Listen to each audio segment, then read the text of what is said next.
How do my glorious nerds, and welcome back to another stream with me, Fluent Code, here live in the UK on Twitch and YouTube. That's right, we are back.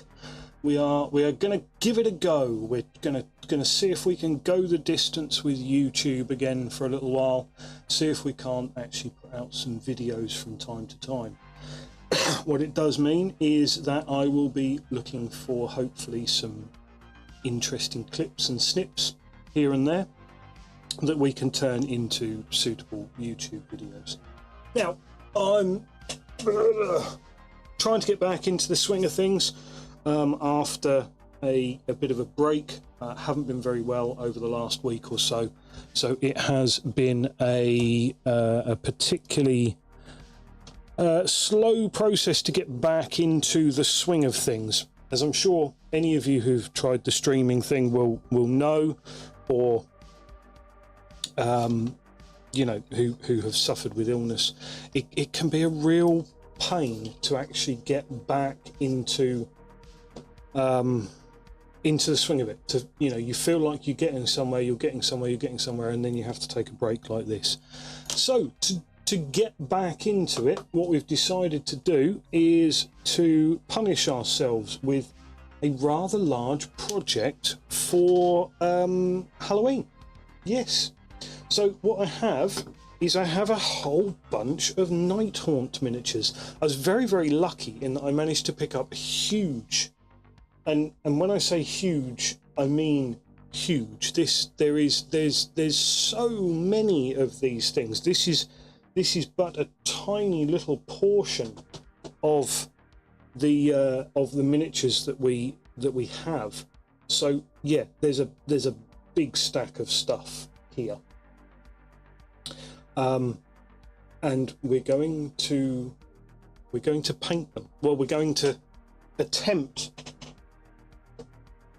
to paint them all in time for Halloween, which is a big ask, because I'm not well renowned as the most speedy of painters. So yeah. So to procrastinate a little bit more, we've you know, just to make it so that the project is going to be even harder. And believe me, it's going to be quite hard. I will post up some pictures. Won't be tomorrow night because we've got D&D, but Thursday night I should be able to get some time with the camera in front of the collection, take some pictures of what we've got. And yet we haven't even decided on a colour scheme as yet. We have a bunch of models here that we have thrown a bit of paint at. Some of them came pre-sprayed, others were not, others were bare plastic, that we've undercoated black and then done a variety of different things on. We've tried out different techniques. Here's one that I'm actually quite pleased with. That was we highlighted it up with dry brushing, and then we oil washed over the top, and then we've cleaned it back up, and I actually quite like that effect. I think that's really, really good. And we are definitely going for a grimdark feel of things. So I'll show you the other thing that I've bought and that we will mostly be doing this evening, which is the ever so fun task of basing. Now you might think that's a bit premature, getting on with the basing before we've even decided on the color scheme, but I assure you it's not. It is a time-consuming process, and whilst I am planning to do a remarkably simple base, I'll tell you what, let's explain what we're planning to do. So let's take, for example, this something Harridan. I don't know what it is. A Gall Blast Harridan thing, whatever. Oh, she's got little roses in her hair. What excellent fun that will be. Yes, so this is the plan. The plan is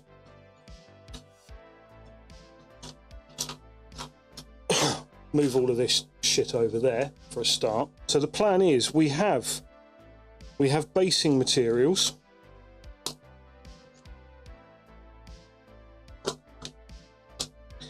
We have bits of slate for basing materials. And then we also have a brand new product that I bought, which is this bad boy. This is Dry Grounds by AK Terrain's Dry Ground. And you'll be able to see it here. Can you see that there? So that's just smeared on.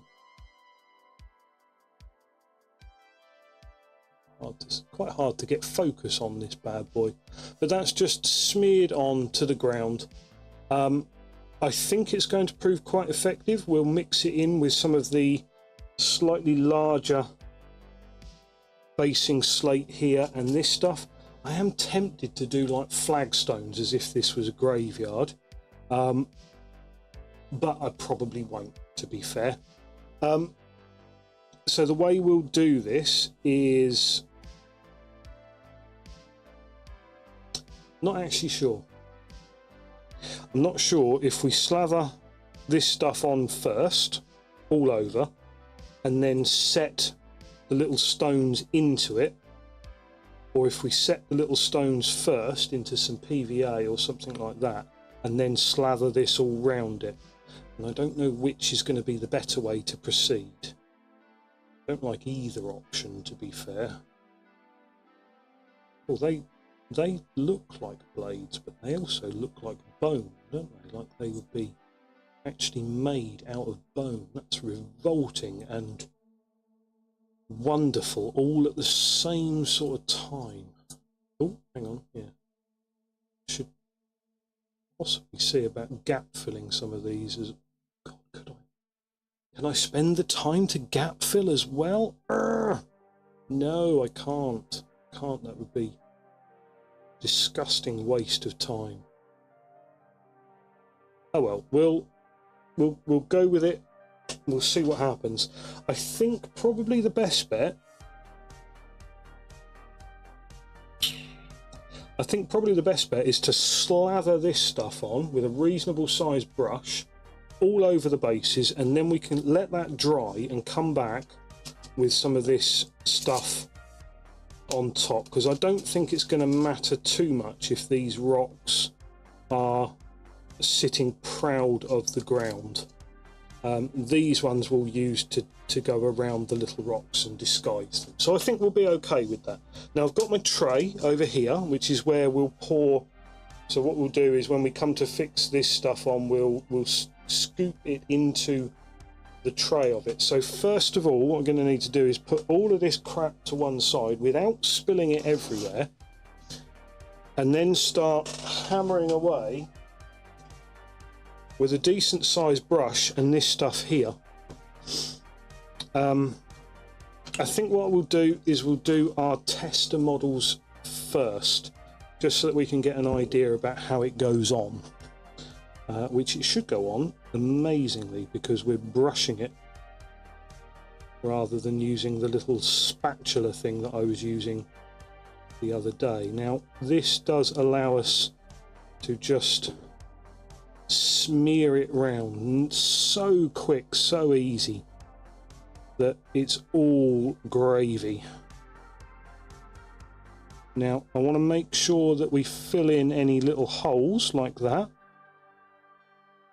where the edge of the bases comes to, and I'm also going to just make an effort to clean off the base edge while it's still wet. Now what we want to achieve is a sort of graveyard style effect. That's what I'm going for with these. Whether or not it will be particularly successful, I don't know. This stuff is great. I like this. I tried a little bit of it the other day with a spatula, one of the Games Workshop sculpty type tools that they produced a while back. And whilst it was okay, it took a fair while. Whereas applying it with a brush, I mean, it's probably going to kill the brush. I think might have to accept that it will be the merry death of a brush, and I probably, after having just got out of the bath, I probably should be wearing gloves for a process like this, because it's quite messy stuff, especially when we come to clear it off of the rim at the end of the model. But we're gonna persevere on through. Hopefully this texture should just help to tie everything together. Now, what you may have noticed is on the edge of the sword of one of these models, I painted a little bit of this texture. I'm going off of a one of the inspiration paint jobs that I saw the other day, and I am going to copy part of that, which was they put some of this texture onto the sword blades to emphasize the sort of rusty nature of them. So we're going to do that as well. So wherever we see swords like this guy here, we'll be adding a little bit of these of this texture paint to it, and we'll see how that plays out at the end of the project. I'd quite like these bases to be done early on so that we don't have to worry too much. The physical side of the base is not necessarily the paint, because the paint is going to be remarkably easy, which is going to be mostly black and brown and a little bit of grey on the gravestones and what have you. And then we have a product on order which won't arrive until quite close to the deadline. So I'm fingers crossed that they will arrive on time. And that is leaves. Yes, we've ordered a crap ton of leaves, pre-cut to size leaves that we will just scatter on to the base. They're nice autumnal leaves. It will hopefully enhance that graveyardy autumn Halloween style look that we're aiming for.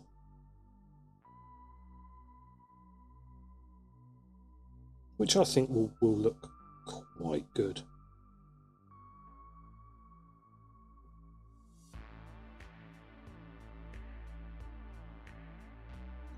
Now the whole idea is, once we've finished this project, we will we'll probably put this up for sale. See if we can interest anyone. Might do, might not do. We'll see how it goes. Oh, I just remembered a little bit more of the texture on here.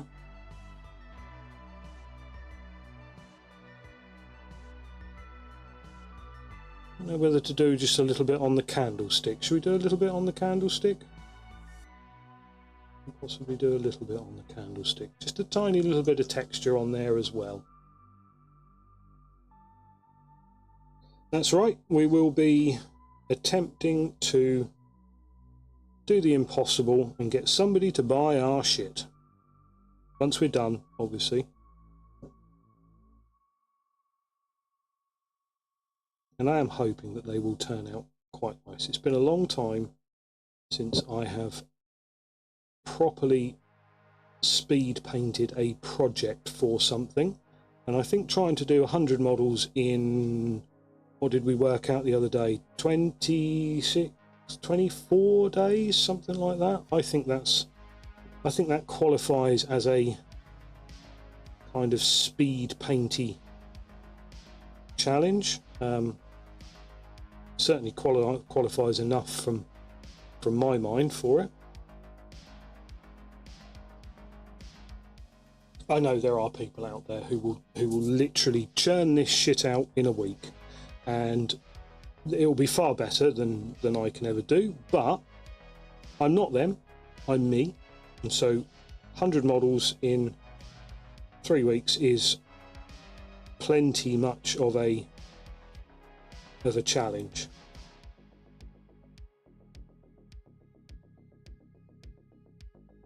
So today we're just going to concentrate on loading some of these bases. Hopefully by the time we get to the end, some of these will be dry enough that we can maybe even put the some of the stones on. Like I say, I won't have the leaves to finalize the project until the last few days before the deadline, unfortunately. Hang on, let's apply some to this axe as well. Just want to create the, you know, the tiniest bit of texture on the weapons, just so that we can properly paint them as rusted, nightmarish, you know, bits straight out of the graveyard.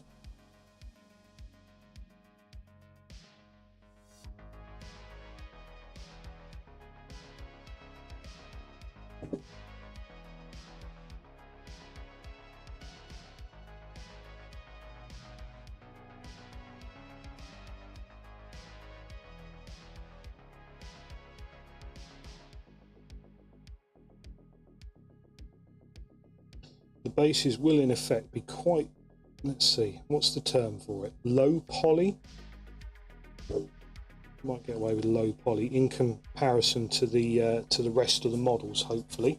So yeah, we should be spending a bit more time on the rest of the models and building that technique up. Right, here we go. This is howdy JB, sorry I missed you. I was in the zone a little bit. One a year. No, you can do better than that.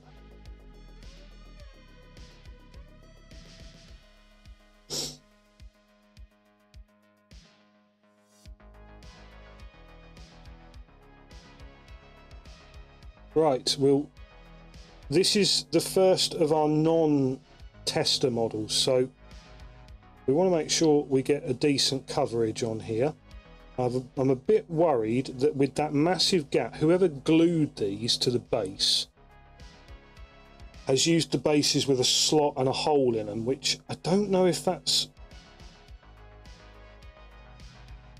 was how they were supposed to be glued on the base. None of the other models have used that particular base.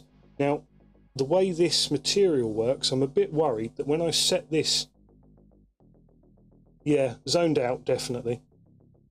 When I set this down, that the weight of this basing material here, you can already see it's starting to form a bit of a slot. So I'm going to have to set that to one side, let it dry off,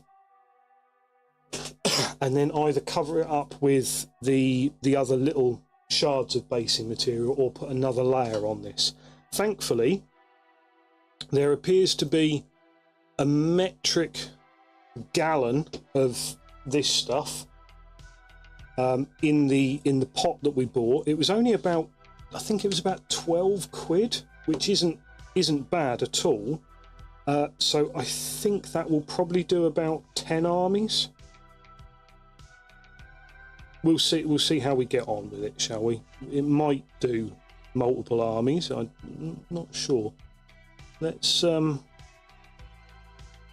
see if we can get it to spread around this model here. Please don't ask me what all of these models are called yet. I will slowly get them. If I pull my finger out, it'll be 1.5 this year. One broken beyond use as well. Oh, okay. Oh, what got smashed? What happened? Did I miss that? I must have missed that. Oh, JB, what have you broken? It's not the Dreadnought, is it? I know you like and enjoying the Dreadnought. Ah, now there's some plastic doodads on the ground here that are a little bit hard to to get into, so we're just gonna kind of slop around them.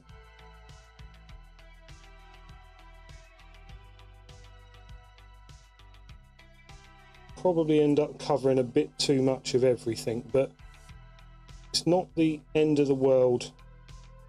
We get a bit of extra basing material around this stuff, because all of this stuff looks like it would be very rusty anyway. Werewolf, sword leg and hair went all over. Oh, that's a shame. Was it a resin model? Because obviously with resin you drop it and then you are collecting bits for forever, sort of thing. Oh, that is a pity.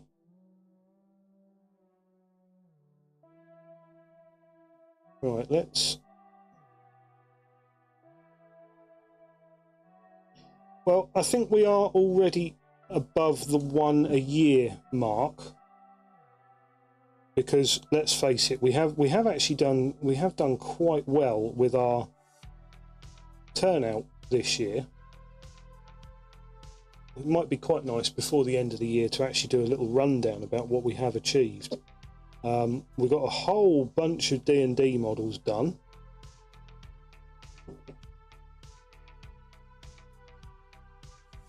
And we've made good progress on our Eldar so far. And now hopefully we'll be able to make some good progress on these guys. So I think we'll be doing better than 1 a year, but how much? Don't know. We'll do a year in review around about New Year's, because luckily enough I do tend to get quite a break over Christmas.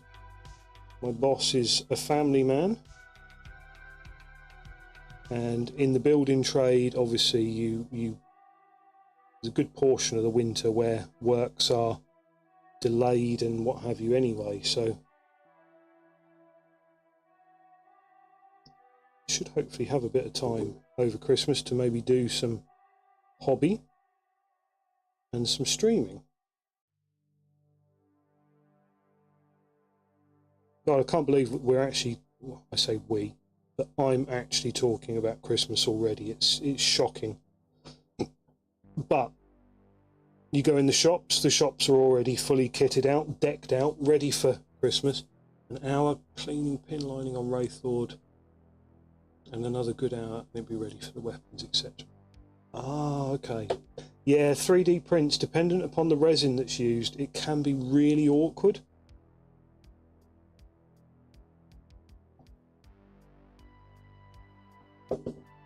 Because different resins have different consistencies, different hardness, different brittleness, and they can just, you know, one drop and that's it, they sort of let go. So it's a real minefield, and not a lot of people know it as well.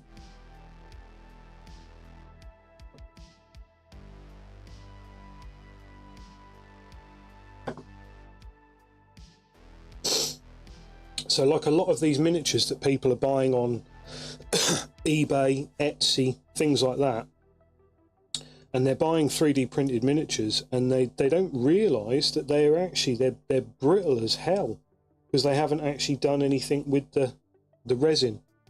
You know, they've not printed themselves, so they don't understand that the resin is very, very brittle.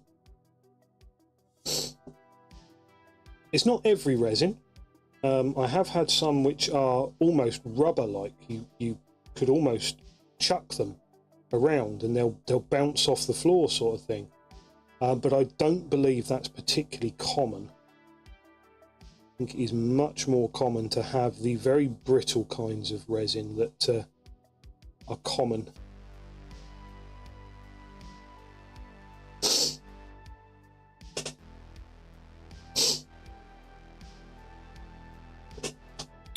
Right, I do hope that this is not going to be a completely boring stream, but unfortunately these bases do need to be done, and I'd like to get them done before I spray everything, so that at least then they do get hit with a coat of the base coat, and I'm not trying to paint everything in, because if getting everything undercoated on the base the same color can really help to unify it, whereas if you try and paint it, it's a bit of a pain coming along at the end of a project and painting it. Now, one of the problems that I've got with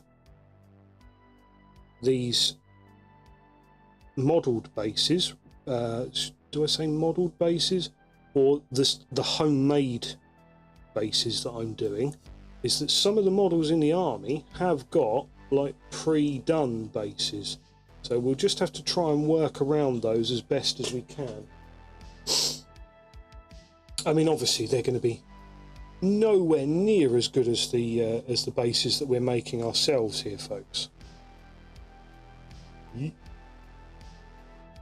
Now, hopefully the leaves that I've got should tie all of the bases together, because they will be the one sort of colour consistency.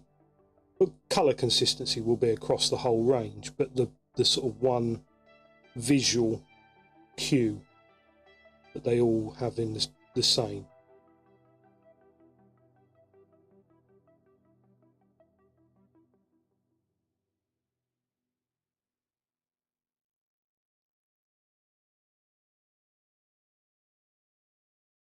Right, hopefully we're not going to get too many of these base slots showing through.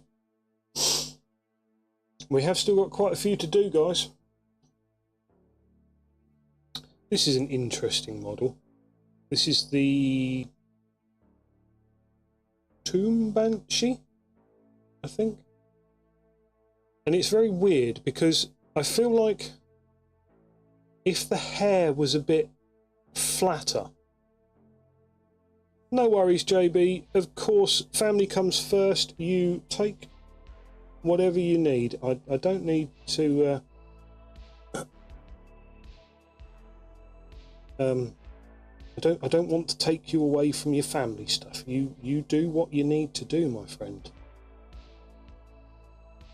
Yeah, this Tomb Banshee I feel is a bit of a weird model. I think if the hair was a bit flatter, if it had been sculpted the hair as part of the body, it would have actually looked quite a nice model, but as it stands, I don't actually like this model very much. I have seen some quite nice paint jobs with it, mostly where they paint her with like flamey sort of orange hair on quite a pale white robes, and I'm probably going to throw that one out, to be honest with you, because it's not very grimdark, but we'll do our best with it. It's also quite a fragile model as well, although all of these models are horrendously fragile. Right, so we've got our I don't even know what these are called, Morngul Harridans or something. They're a weird, there's lots of weird backstory to the Nighthaunt. I don't profess to know it all. I'm probably not going to bother to learn it all. I'm not actually that interested in the story behind the army, but I do very much like the visual effect of the models, which is why we're doing this project. This spoopy ghosts.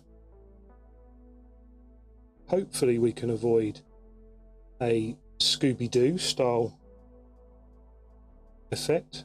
They won't look too kids cartoonish. Although, that being said, no, we are going for a grimdark look. And I feel like the Games Workshop official colour scheme is a bit cartoonish, the sort of bright bright blues and greens. I'm not a fan of that. We do have some model tidy up to do here, folks, as well. Look at that. There's There's quite a big seam running down the back of him there, along with a big chunk from a mould injection point. We'll have to give that a bit of a clean up. Okay, I think we can manage that. Look, we've got more roses there. Slightly broken robe, but it's something we can deal with. And we've got bells and more bells, chains.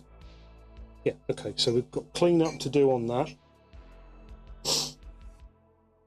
I will try and keep an idea of what models we need to do a little bit of green stuff clean up, and then I'll hopefully end up sort of saving me some time at the end of the project, or at least I won't have to do clean up midway through, or however it works.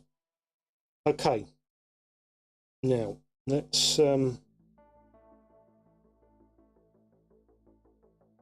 try and get these guys over the line with the base, shall we?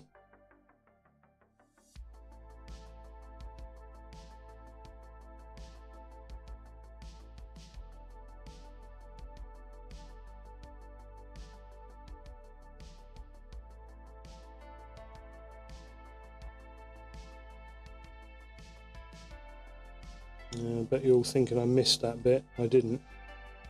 What I also didn't forget is that we are trying to get a bit of texture onto these weapons to hit with our rust effects later on. So just using this same texture paint that I'm using for the base onto the back edges of some of the weapons. I say some of, we'll probably be doing it on most of them, and that will give us just enough texture on there to pick out as rust. Eee.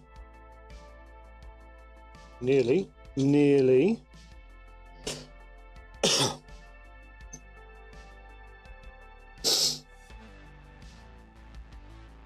They are quite cool models. I do like them.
But just hopefully that tiny addition of texture on the top there.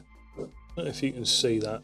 It's only a tiny little thing, but hopefully it might just make what rust effects we end up doing on this stand out a little bit, look a bit more natural.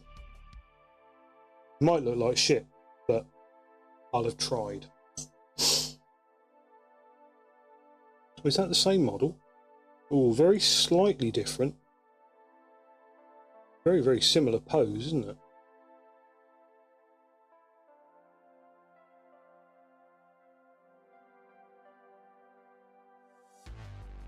I will say they are very spindly. Everything about the army is very, very spindly. They all... I don't know if that's a theme for Games Workshop. A lot of Games Workshop models of current age appear to have very, very tiny connection points to the base.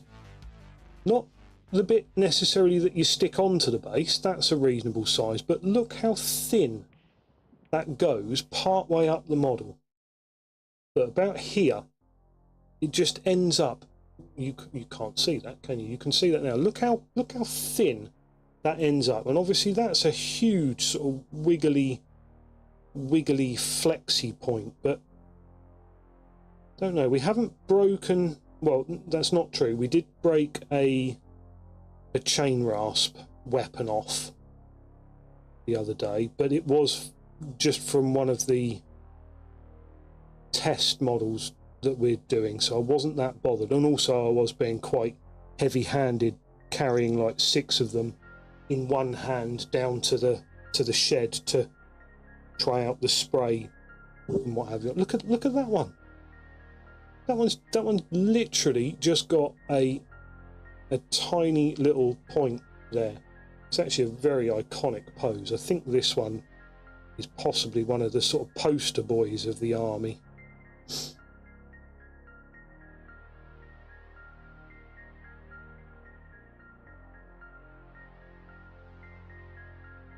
Evening Mouldy, welcome into the stream. How are you? I hope you are feeling better and that the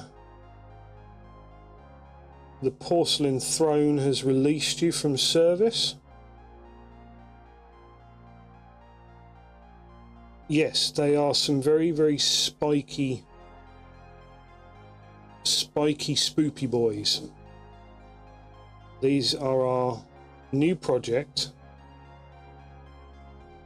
that we are engaging in for Halloween, that time of the year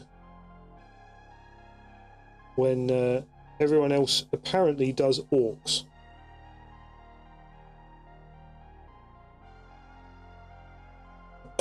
I personally, I don't believe in Orktober.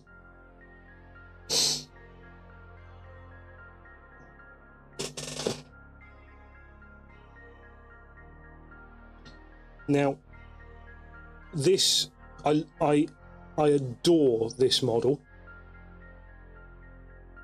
I absolutely adore this model, but just look how contrived that joint is. Welcome back, JB. Look at it. I mean, you've got all of this here attached purely by this one tiny little piece of plastic. It's like, that is wibbly wobbly.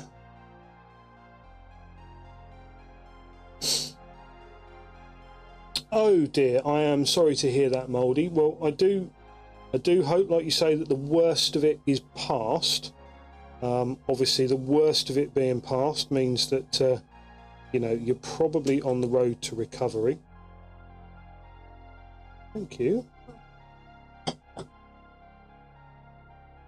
So fingers crossed you have seen the, you know, you've broken the back of it, but yeah, I mean, if we have to, we'll go again.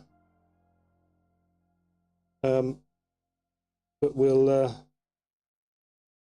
you know, you're sorely missed at the table, which is unfortunate, but you know, health comes first.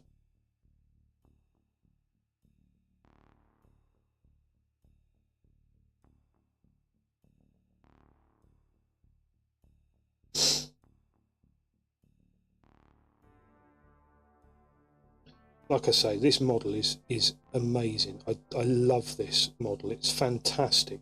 But that's just such a contrived all of these attached bits just hanging around at, you know, I think that's quite comical, really. Anyway, we're going to carry on with our rusty splotchy effect.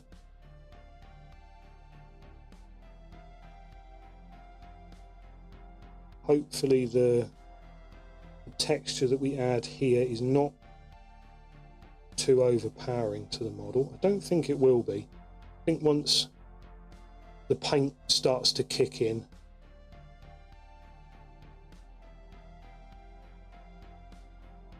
on that, it'll blend in a lot easier.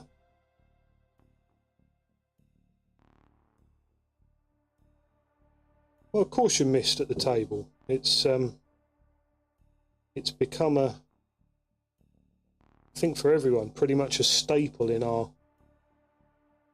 calendars now.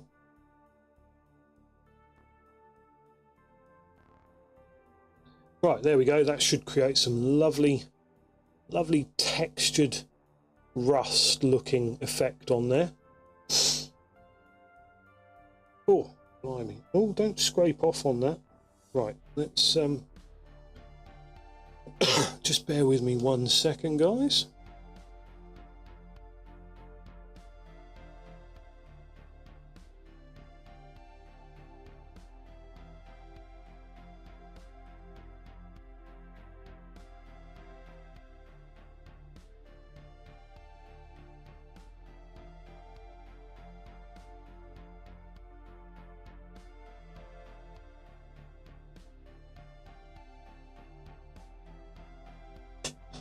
Okay, we're actually getting to the end of the models that I'd sort of pulled out of the collection to base. Obviously all of them are going to need to be based, but I thought, oh, there's no way I'm going to get through that many on stream. But doing it with a brush rather than the little sculpty tool is a hell of a lot faster, I'll tell you that. You end up smearing on a tiny little amount at a time with the tool. Now, I don't want to overload these, but having it on a bit thicker allows you to actually do something with the texture. It allows you to, rather than just having a plain, you know, a completely plain ground clutter, it allows you to actually flesh it out with some texture, which is quite nice.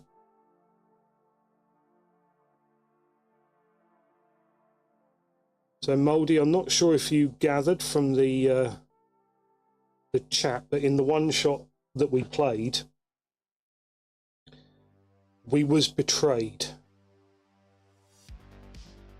We were roundly traited upon by our disgusting druid, who, knowing my luck, will have just entered the chat.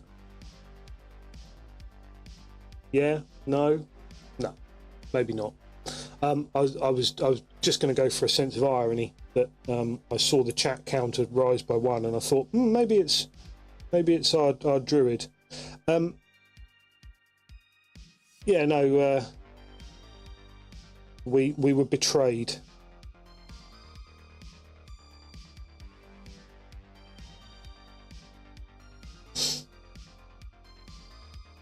Which was absolutely shocking behaviour. Cannot believe that both our DM and our normally such a calm team player member of our party would choose to betray us so heinously.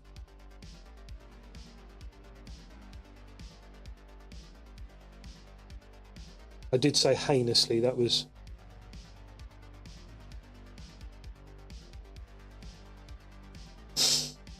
For anyone who's not aware, Mouldy and I play regularly.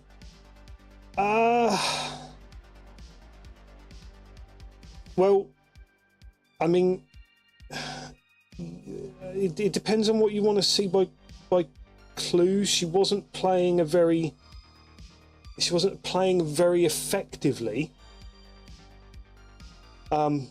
But no, other than that, I really wouldn't have suspected that there were any clues to hint at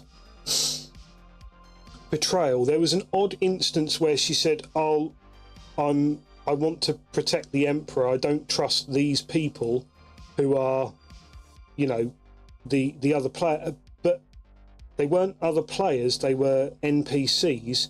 And to be fair, I didn't trust the other NPCs. I was like, yeah, they're probably going to turn out to be traitors.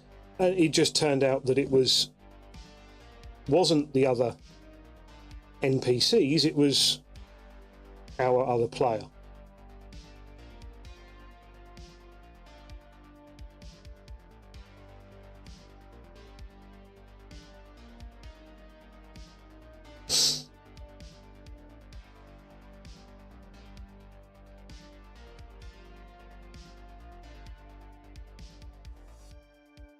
But it was quite interesting because it did introduce a slight theme to the campaign. So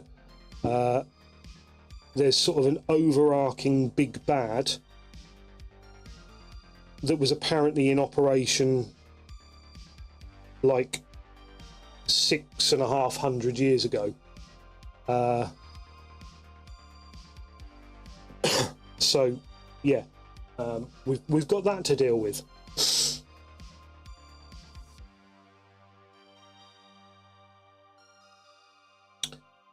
Yeah, so it was quite nice, the one shot being set in the same sort of world, the same constructed world, and obviously, like I say, that tied in. Basically, the thing that we've heard of so far in our world as the end was assisting somebody to wage war in the 1200, yeah, year 1200 or whatever it was, when the one shot was set. So it's and we got the sense that they were like a patron of some sort, or don't think they were necessarily any good though. So of course, as soon as our regular turned traitor, we instantly forgot that we had an objective, and our thoughts turned to murder. So, I mean, they were successful because we murdered them, and forgot the objective and let the Emperor die.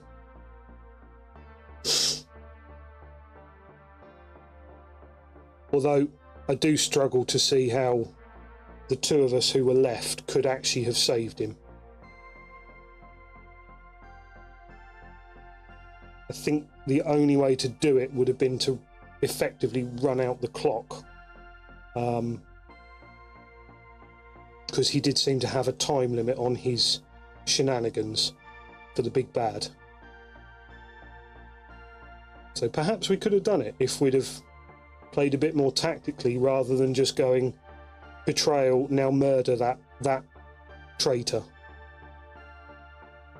In fact, now I come to think of it, that's exactly how we could have won it.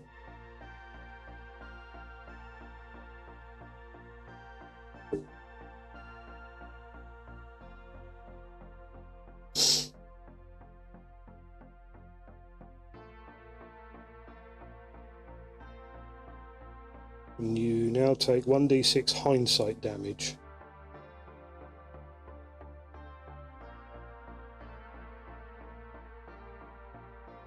Right, there we go. Lots of rust on lots of blades, lots of dirt on lots of bases, and my tray full of empty bases is empty, so I just need to restock. So please do bear with me for a moment, folks. I'm just going to grab a couple more models from the range up here.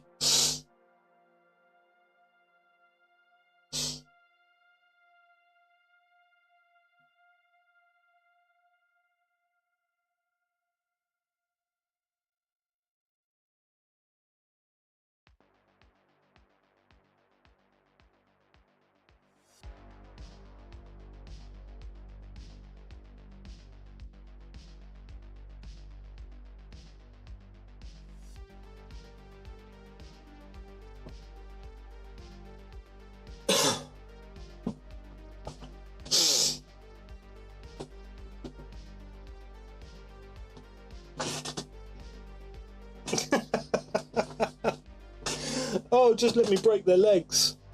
Yeah, no, that's quite a good one. Okay, so we've restocked the tray of stuff. So we have a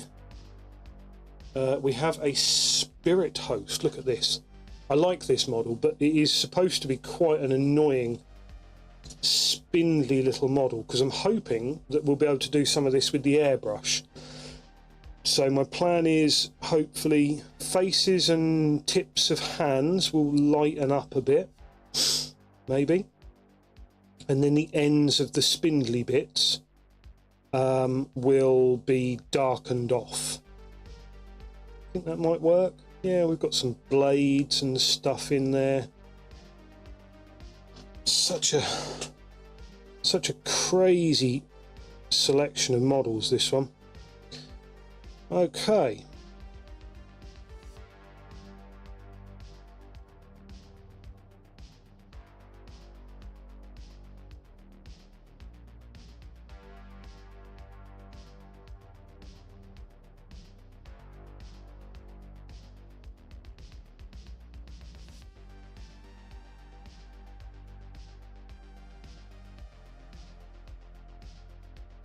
I think I've picked up a hanger on. Maybe not.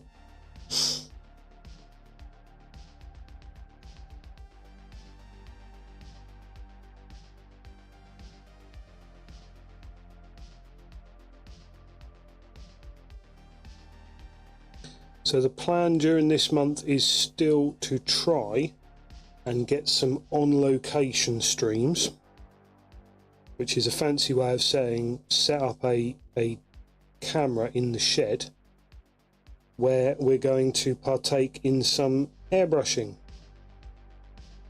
So I do hope that we will be able to save some time on this project with liberal use of the airbrush, which I'm quite looking forward to, because I haven't mastered the airbrush, so it will be a chance to put another feather in my cap during this project if we can get some semblance of mastery of the airbrush down. I'll be very pleased if we manage to do that.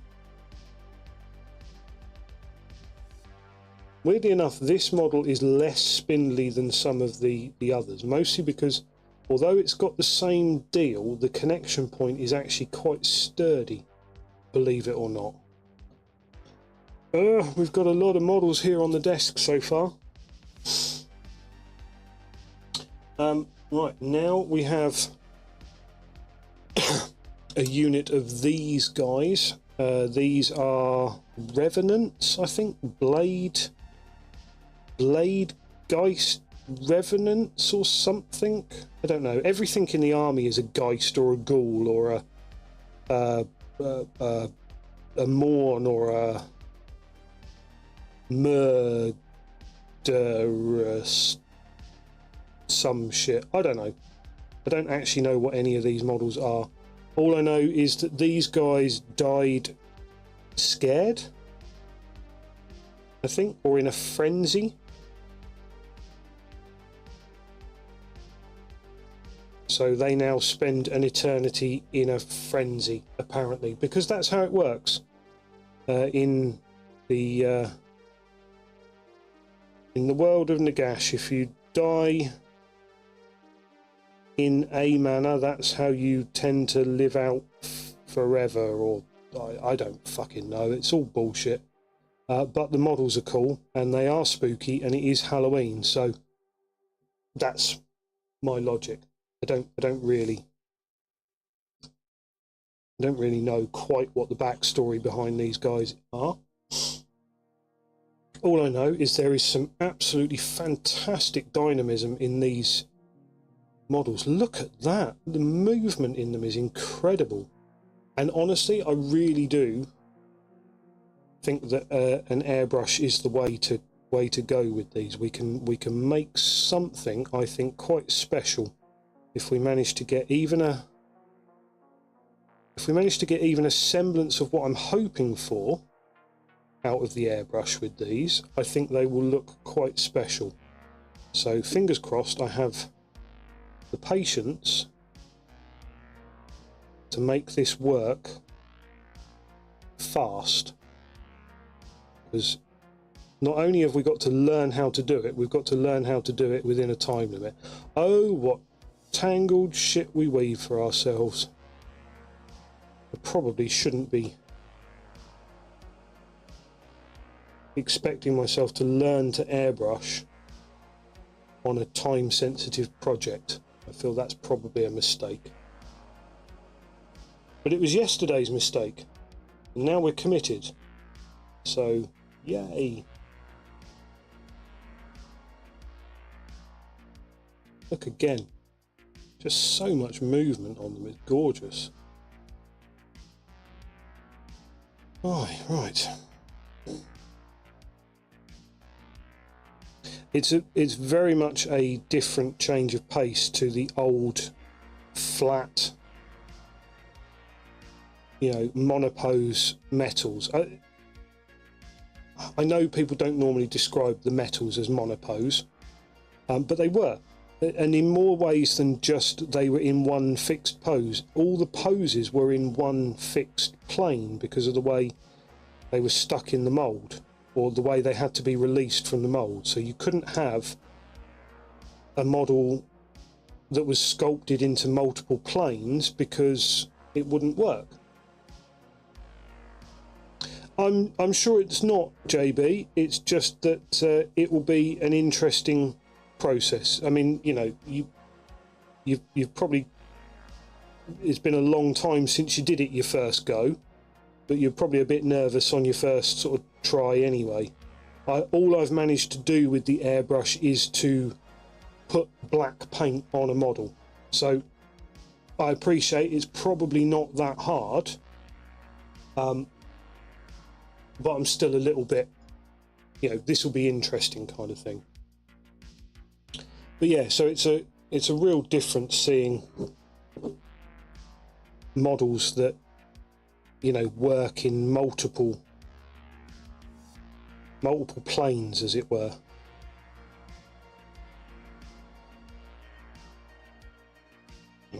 I know what I'm talking about. And if you dig down, if you think about it, you know what I'm talking about as well.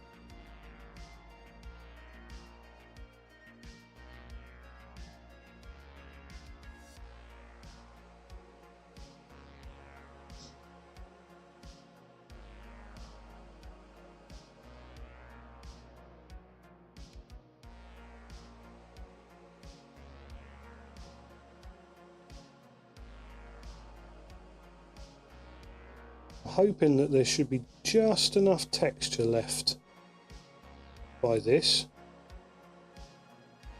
to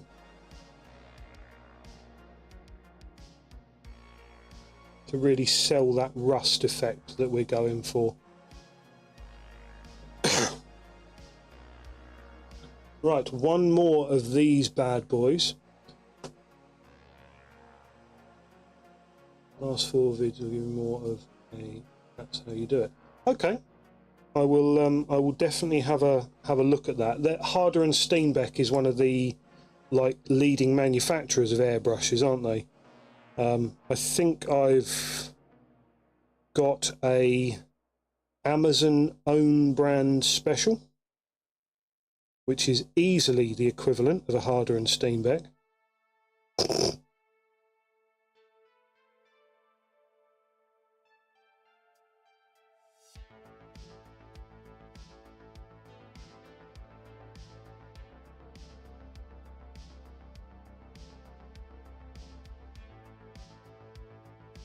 Now, as far as I know, there's a couple of decent brands. You've got Badger, Iwata, and Harder and Steenbeck, and then everything else after that is what's nozzle size of brush. Oh, well, the brush that I've got 3 different nozzles in the one that I've got. I've got a 0.2, a 0.3, and a 0.5. So, you know, we can swap it out as necessary and make it work. And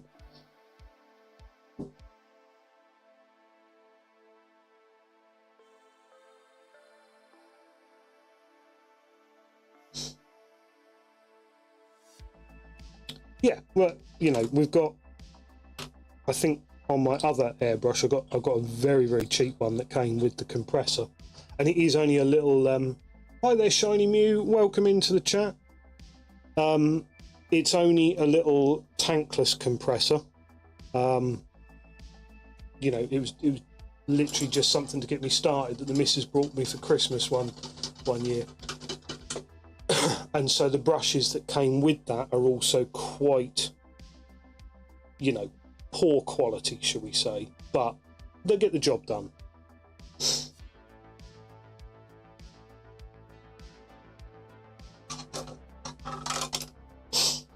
Right, it's time.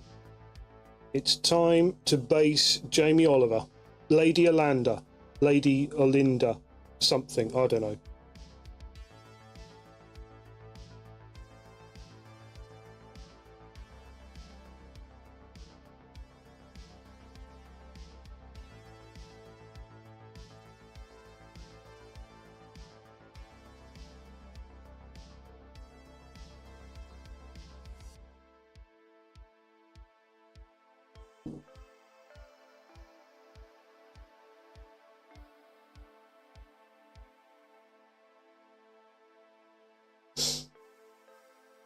.5 only good for priming. 0.2 will be too fiddly to start. Yeah, that's kind of what I figured.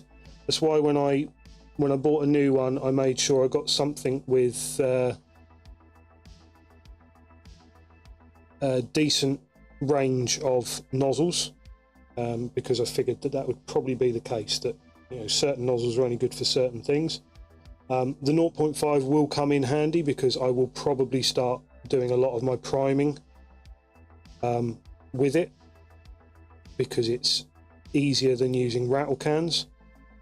You know, even when you account for the cleanup, the fact that you don't have to spray that shit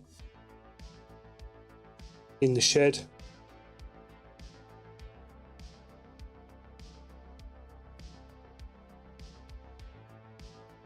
So the 0.5 will come in handy eventually. So yeah, I'll swap out to the 0.3. We'll do some learning on this project, and then we will consider ourselves airbrush masters for the rest of eternity, and everybody else can no,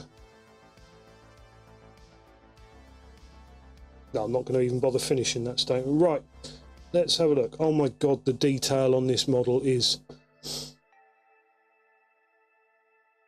madness.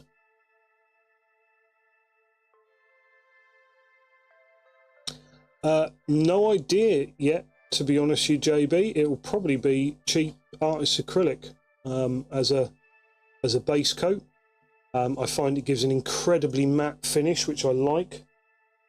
It's not terribly hard wearing, but it will give you decent coverage. Then we'll probably switch to something like a thinned GW paint, and we'll see how it goes.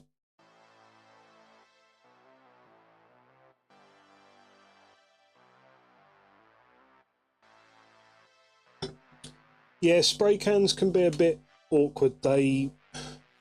It's not that I'm not used to spray cans. I've been using them for donkey's years. It's just that the shed is also where the tumble dryer is, so having stinky rattle cans going is a bit frustrating. Even if you open windows to get ventilation, then you've got to deal with the fact that it's all cold in there. You know, we'll have a piece of A4 on the sides. Yeah, exactly. So you can see, you know, I appreciate the advice. Right. We've got this singular squad of chain rasps left on the desk. What I'm probably going to do is get these done and then call it a night.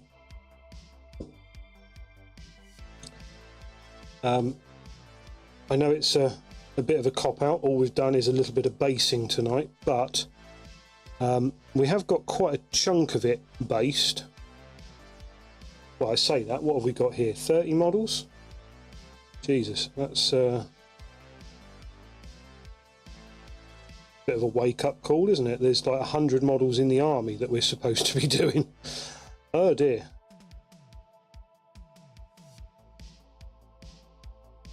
But we are also just getting back into the swing of things, so I'm not going to burn myself out in the first couple of days of the challenge.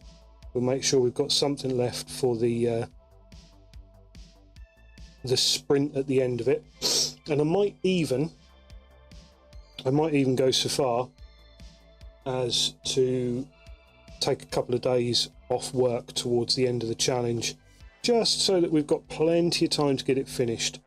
I have plenty of holiday time owed to me, and at the very worst I could spend it getting costumes and what have you sorted for trick or treating, which is always good fun.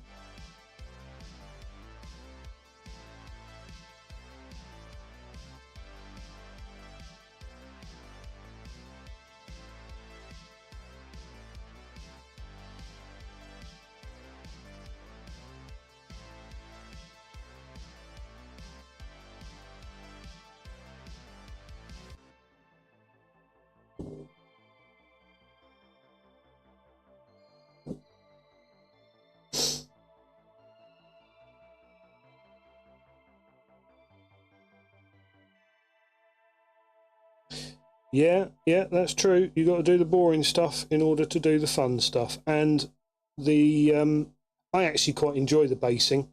It is boring, or rather, it's repetitive. But I don't actually find repetitive terribly boring. I just find it repetitive. You can actually have quite a lot of fun if the repetitive thing is quite a lot of fun, and I actually do enjoy this basing, just because it's relaxing, slap it about sort of stuff, and you actually get to see a sort of immediate change in the model. Immediately the base with texture looks better than just the black sort of standard base that you had before. You get a chance to look at it and go, oh wow, that's that's going to look really awesome when it's done. But I can understand how for you guys a session of smearing textured paint, not even particularly fun textured paint, I mean it's the colour of baby sick, onto a base with a brush. I mean it's just a case of dip it into the big pot of baby food and then smear it on to the base. That's not a terribly fun stream, but yeah, if you want fun streams we can go back to Tomb Raider, which we will do. We will break it up with a Tomb Raider stream at some point as well, because they are actually quite good fun. Right, bit of rust on the axe head. Some of these, the ones that we did early on, are starting to dry off over there.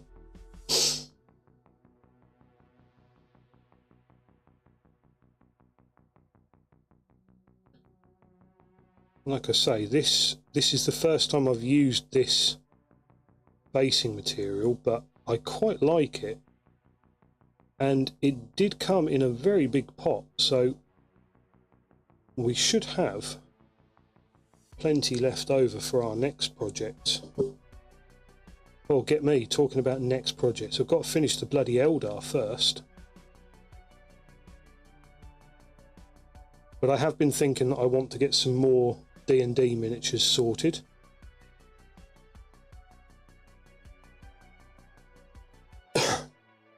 For various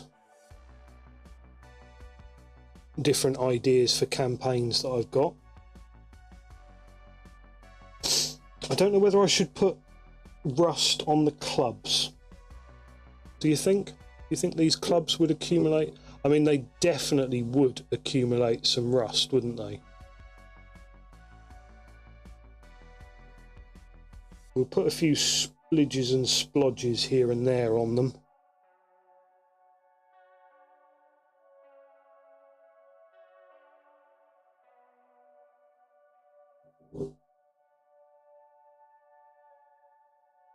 Like so. Was there anything else with clubs? There were a few with clubs.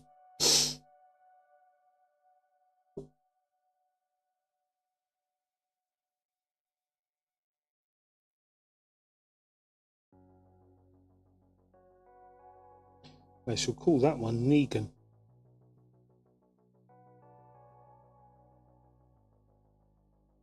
Is that it? I think that's it.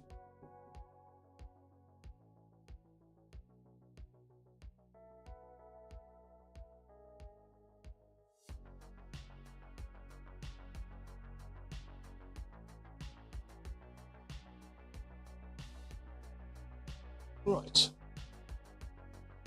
Oh, another club. Another clubber. These little guys who are just sort of a head and a couple of arms, and there's nothing.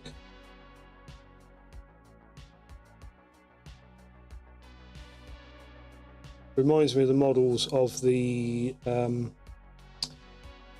skeletons, where they're just sort of creeping up out of the ground.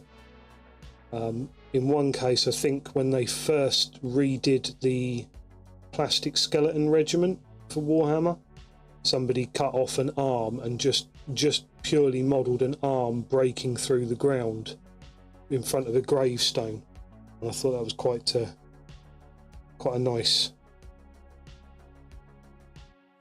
homage to some of the sort of horror type tropes.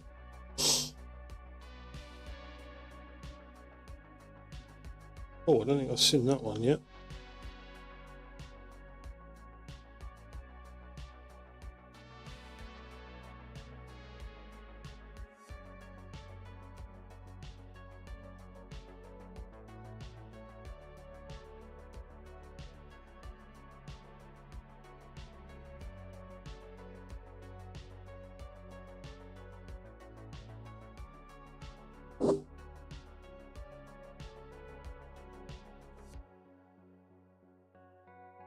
So tomorrow night is D&D, off into town for the weekly Adventurers League shenanigans, which I do enjoy. It's actually proving to be great fun. Really nice way to test out characters, builds, you know, what you're going to do, or you know, not even things that you're planning to do, but things that you've decided that you would never take in a real campaign. You know, I'd never really thought of doing a monk, but I am absolutely loving Jeff.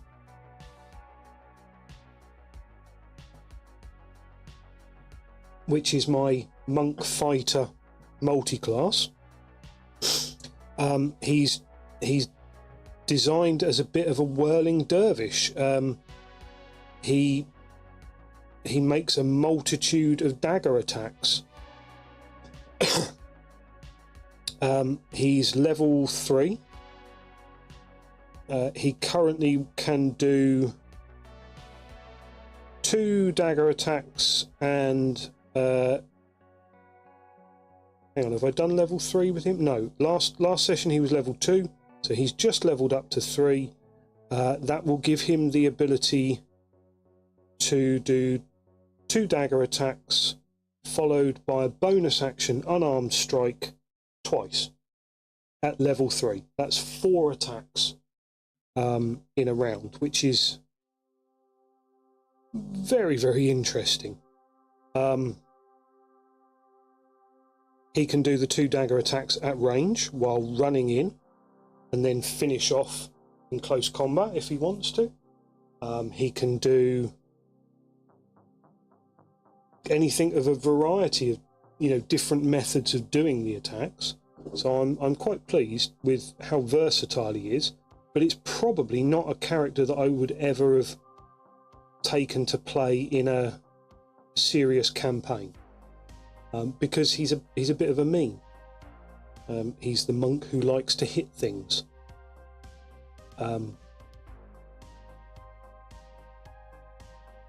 Yeah, so I do quite enjoy this Adventurers League style play. I think it's probably going to end up being a kind of a permanent fixture on my calendar.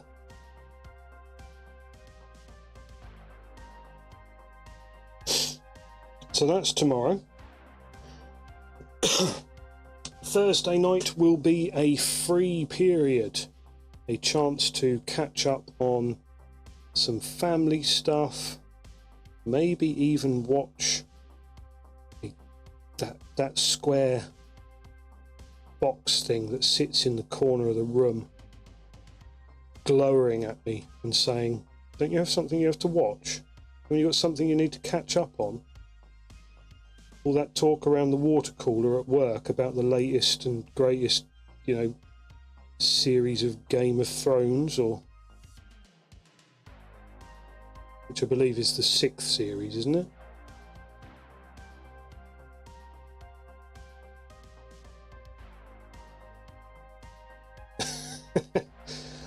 Mouldy, yeah, we did comment, you know, on your absence.